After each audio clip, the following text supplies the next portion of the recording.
10 points de dégâts, c'était une bonne carte, mais là, c'est pas une très bonne carte. Officier d'Asda. Quand il arrive sur le champ de bataille, une créature ciblée, vous comptez gagne +1/+1 jusqu'à la fin du tour.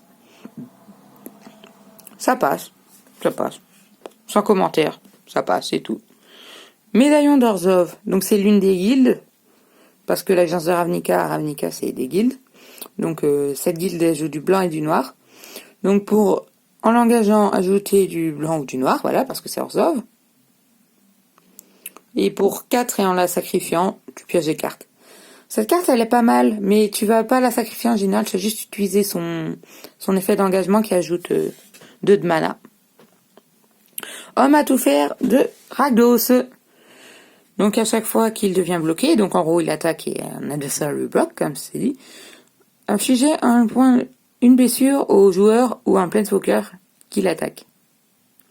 Donc parce qu'en gros tu choisis si tu attaques le joueur de planeswalker, donc s'il bloque tu infliges un point de dégâts à la cible de base. Donc c'est pas mal dans le deck qui joue Rakdos.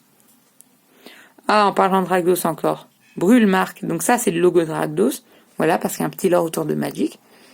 Donc il inflige 2 blessures à une créature ciblée. Si cette créature devait mourir, exilez-la. Donc c'est bien. Savant du rang du sage. Quand le savant du rang du sage arrive sur le champ de bataille, regarde.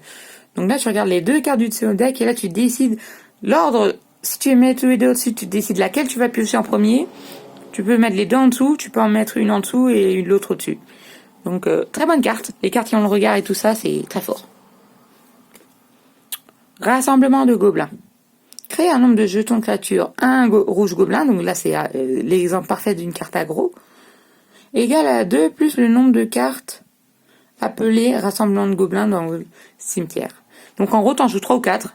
Imaginons que tu as ta 4e, tu fais 2 plus 3. Voilà. Donc ça fait 5 jetons à 1. Donc au fur et à mesure du temps, elle devient rentable. Mais c'est trop lent. Commando des coraux. Donc pour 3, c'est une 3-2, qui n'a pas d'effet. Juste un texte d'ambiance, donc elle est pas terrible. Chevalier arbitre d'Azorius, donc pour 5, c'est une 2-5.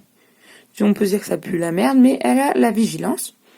Donc en gros, quand tu attaques, comme je l'ai expliqué, elle ne se fera pas engager. Et elle ne peut pas être bloquée, donc peu importe le nombre de créatures qu'il a, ça va dans la face de l'adversaire ou de son planeswalker. C'est une créature que je sais pas trop quoi penser, vu qu'en fait elle a 2 effets cheatés. Mais je pense qu'elle aurait été bien si elle avait un point de plus d'attaque. Parce que je trouve pas ça rentable. Plein feu. Donc, les créatures que vous contrôlez gagnent +2, +0 jusqu'à la fin du tour. Donc ça c'est aggro, pareil. Beaucoup de petites créatures à 1 qui deviennent des 3-1 jusqu'à la fin du tour. Donc voilà, ça peut faire mal. Quand il arrive sur le champ de bataille, regardez les 4 cartes du dessus de vos bibliothèques. Vous pouvez révéler une carte de créature ou de terrain et la mettre au-dessus. Mettez le reste en dessous. Ouais, ça passe. Infiltrateur Brimson. À chaque fois que l'infiltrateur Brimson attaque, vous pouvez sacrifier une autre créature. Si vous faites ainsi, il ne peut pas être bloqué. C'est pas terrible. C'est tout ce que j'ai à dire parce qu'il faut sacrifier pour pas qu'il soit bloqué. Et elle a que 1 point de vie. Donc voilà. Ah, ça c'est dans les decks rules, donc vert, rouge. Donc l'émeute, comme vous le voyez, soit il a la célérité, soit il a un marqueur +1/+1. Donc c'est rentable, hein. De 2 célérité ou une 3/3 pour 1. Qu'est-ce que je raconte pour 2? Désolé. Voilà. Donc c'est bien. Marche miroir. Donc pour 6. À chaque fois qu'une créature non jeton arrive sur le champ de bataille, sous votre contrôle, jouez à pile ou face jusqu'à ce que vous perdiez. Pour chaque fois que vous gagnez à pile ou face, créez un jeton qui a une copie de cette créature. Donc quand tu joues des gros pâtés, et ben ça fait le café. Ils ont la célérité. Voilà. Mais après, elle coûte cher. Porte de la guilde d'Azorius. Donc chaque guilde a sa porte. Donc ils arrivent engagés, donc tu peux pas y jouer le premier tour. Mais après, tu ajoutes soit ça, soit ça. Voilà. Parce que, voilà, c'est les couleurs d'Azorius. Donc le Sphinx, voilà. On passe au deuxième booster. De l'agence de Ravnica. J'espère avoir une carte qui est Comment elle s'appelle? L'usurpatrice d'Orzhov, Kaya, voilà. J'avais oublié. Donc, pour 4, piochez 2 cartes. Et si vous la jouez devant votre phrase principale, vous gagnez 2 points de vie. Bon. En général, les cartes qui ont un addenda, elles sont pas terribles. Enjambeur de broussailles sylvestre. Donc c'est une 3-2. Quand elle arrive sur le champ de bataille, gagnez 2 points de vie. C'est correct. Zèle du coursier. Donc c'est une éphémère, donc tu peux jouer durant le tour de l'adversaire. La créature ciblée gagne +2 jusqu'à la fin du tour. Et si vous la jouez durant la phase principale, elle a le vol. C'est une bonne carte. En général, les addenda, comme je vous l'ai dit il y a 2 minutes, sont pas terribles, mais là, elle est bien. Consigné à la fosse. Détruisez une créature ciblée et infligez 2 blessures au contrôleur. Pas terrible. C'est pour ça que c'est une commune. Acrobate à la roue épineuse. Donc c'est spectacle. Donc voilà, comme c'est marqué, son coup de spectacle, si l'adversaire s'est pris des dommages durant ce tour. Donc pour 3, c'est une carte très forte. Mais pour 4, c'est pas terrible. Donc quand tu la joues pour son coup de spectacle, c'est très bien. Surtout quand l'adversaire peut pas bloquer. Sentiment de probabilité. Regardez les 4 cartes du dessus de votre bibliothèque. Mettez l'une d'elles dans votre main et le reste au-dessous dans un ordre aléatoire. Ça va. Ça permet de gérer sa pioche. Exposé à la lumière du jour. Détruisez l'artefact ou l'enchantement ciblé. Regarde.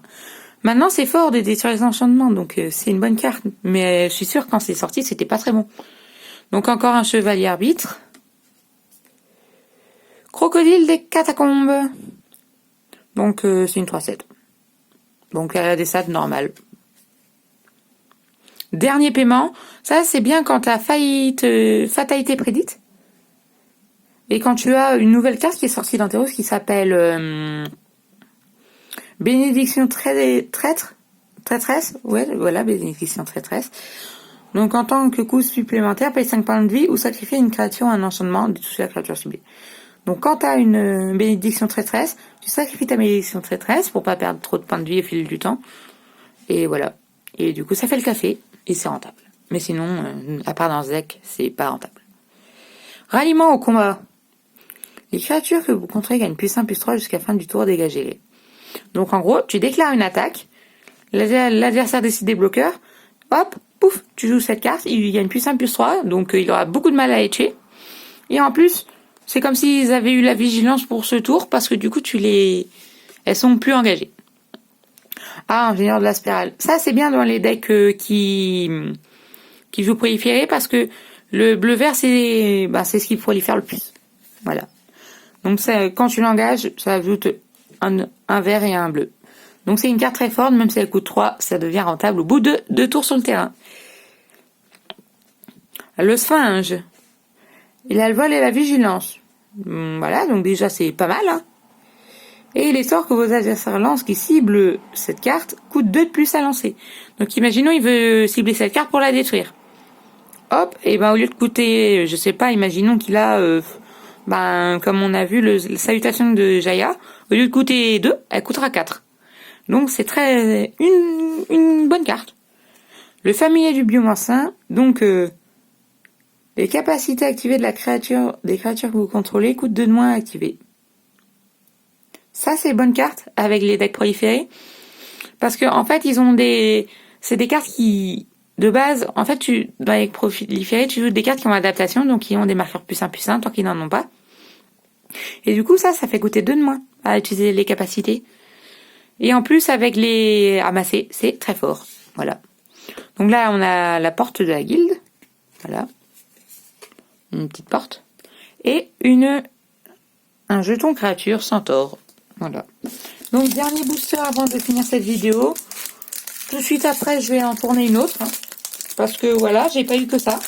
Parce que c'est une commande que j'ai commandée il y a un bout de temps pour Noël. Voilà. Bête de fléaudache. Donc c'est une 3-4 pour 4. Pas terrible. Orateur passionné. À chaque fois qu'une autre créature arrive sur le champ de bataille sous votre contrôle, gagnez un point de vie. Ça c'est fort avec Ajani, comme je vous ai expliqué en début de vidéo, son effet. Démon des poutres. Ok. Donc c'est une 4-2 et tu peux la jouer pour son coup de spectacle de 5. Ok, normalement c'est censé réduire, mais elle doit avoir un effet avec le coup de spectacle. Lorsqu'elle arrive sur le champ de bataille, si son coup de spectacle a été payé, chaque adversaire se dépose une carte. Pas terrible. À part s'il a genre une carte ou deux, ou si t'as vu sa main. Vandale de Brûlard. Donc c'est une 3. Elle coûte 3 pour être une 2-1. Elle a émeute. Donc soit c'est une 3-2, soit elle a la sévérité. Et à chaque fois qu'elle attaque, vous pouvez vous défausser d'une carte. Si vous faites ainsi, piocher une carte. Donc quand t'as une main pas terrible, hop, tu jettes ce qui te plaît pas et tu gagnes une carte qui sera susceptible de te plaire. Lien gluant. Donc c'est une flash, donc tu peux la jouer durant le tour de l'adversaire. Enchanté, créature. Elle gagne -4, -0. C'est correct. Médaillon de Simic. Donc ajouter une verte ou un bleu. Ouais, pas terrible. L'autre médaillon, le médaillon d'Orzhov était mieux. Ah, jongleuse de lame. Donc quand tu la joues, c'est comme beaucoup de cartes. Pour leur coup de spectacle, elles sont bien. Mais pour leur coup normal, c'est pas terrible. Une 3-2 qui fait une blessure à nous et il nous fait piocher une carte, voilà. À part que ça nous fait piocher une carte, voilà.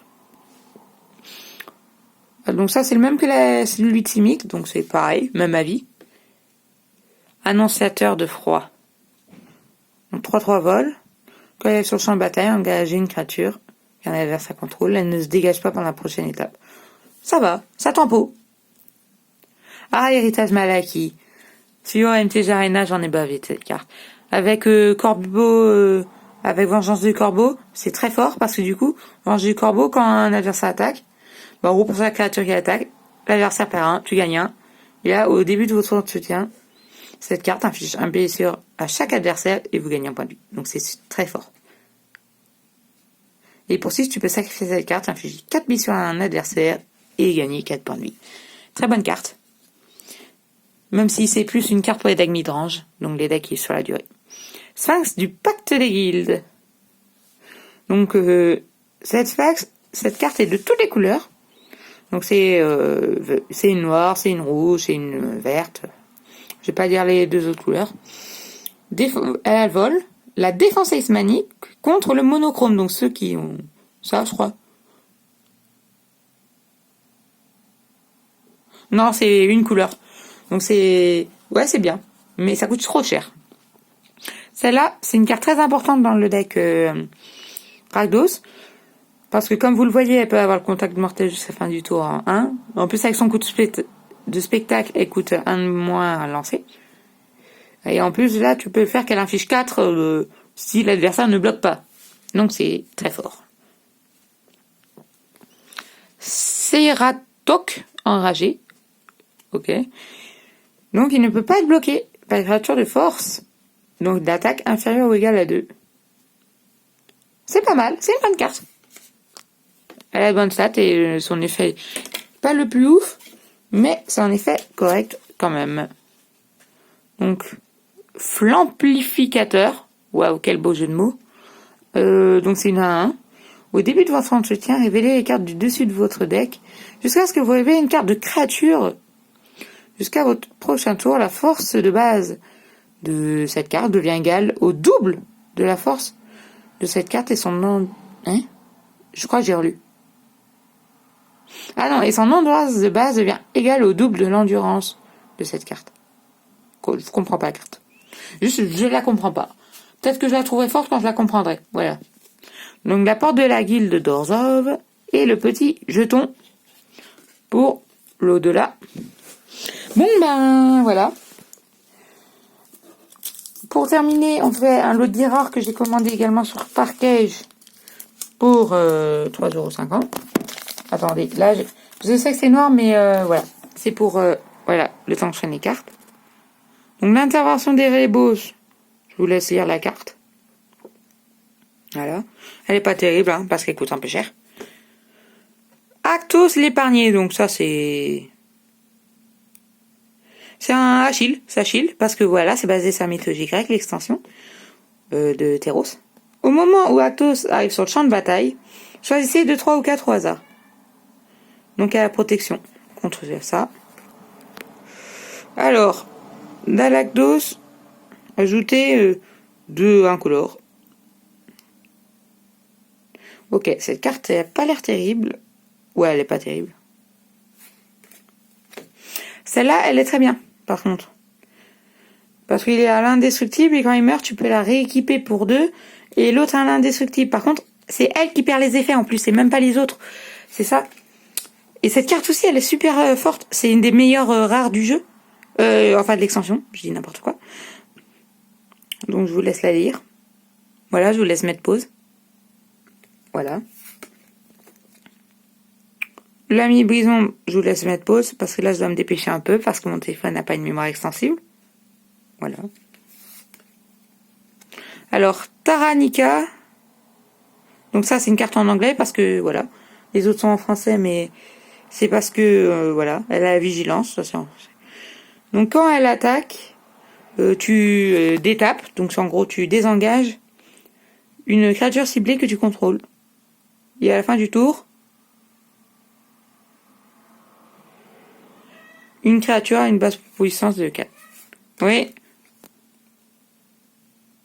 Voilà. Ça, c'est pas mal. Ah, cette carte, elle est bien.